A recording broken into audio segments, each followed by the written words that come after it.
Morning, everybody. Welcome to my channel, Data Driven Decisions. The other day, I made a Sankey diagram for my cash flow, and uh, I think it's a really cool plot. I've never seen something like that. I kind of just had that vision of building a Sankey plot for cash flow, and it looked great when I did it for the month of July. And I wrote the code to generate the cash flow for all prior months. And what's really great is that all this information can be aggregated together so you can look at many months at one time and it all makes sense. And I got that going on. I'm just kind of, I'll share my screen right now, but I was looking at my cash flow for all the past 10 years. Just it tells a good story of what I've been doing with my money. So let me share my screen and I'll show you. All right, so here's this cash flow Sankey diagram that I created, and it's really cool. It definitely was a challenge to build. You know, the data for a Sankey diagram needs to look something like this. It needs to be, like an aggregate table.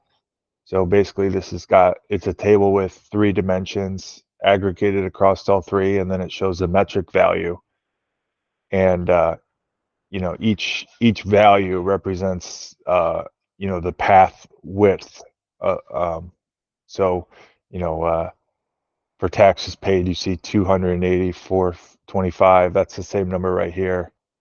um, you know if you were to sum up all of spend in the keep spend bucket, it would add up to this line right here.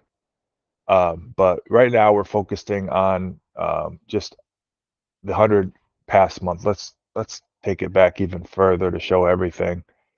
So there's all the past, and this is what my cash flow looks like. Most importantly, I've cash flowed $75,809. That's money that I've earned that I haven't spent. And that's really the meat of personal finance. What you can control is your cash flow. Always spend less than you make in a month, so that you do have positive cash flow. I know sometimes it doesn't work like that. Sometimes you spend more than what you earned in a month, and that means you have negative cash flow, and it kind of, you're forced to go into debt in order to pay for such a month. um, if we were to just kind of focus on one month,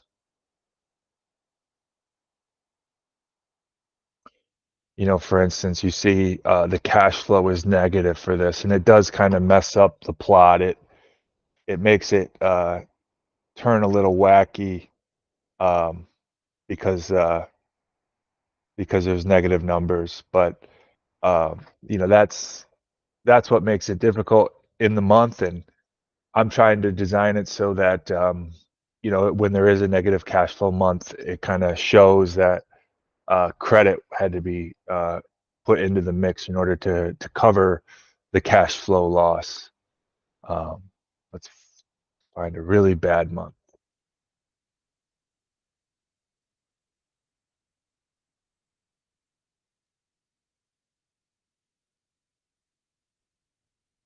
Yeah, for instance, you know, um, May, I spent a lot more than it was. It wasn't a great month. I spent a lot more than what I earned, and uh, this looks a little different. However, I did make some other income. Let's change it to an even worse month. April saw a cash flow of negative 6,000. Um, I'm just trying to show you that, yeah, the plot still does need some work for negative cash flow. But the good news is, in the aggregate, if I were to take up all the time of which I've worked the 10 years that there's data here, there are no positive numbers. So this is an accurate plot of cash flow. Since there are no negative numbers, that means everything has a path, and that's great. Um, the the height of this is longer than the rest of the two, simply just because there's these spaces in between the paths. But otherwise, they all each the length of each input or each node is the same. Um, it is the same, but it doesn't look like that just because on the output side, there's just a lot of factors that are creating space. But you know, I do need a lot of work if I were to go into the future for the next 12 months.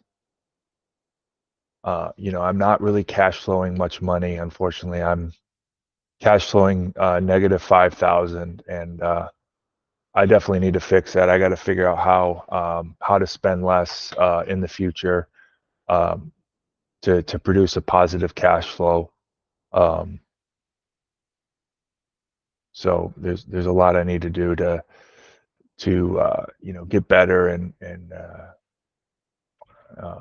have better months. But this plot really helps tell the story of where my money's flowing from all the money I earn to whether I keep or spend it, and then to the output.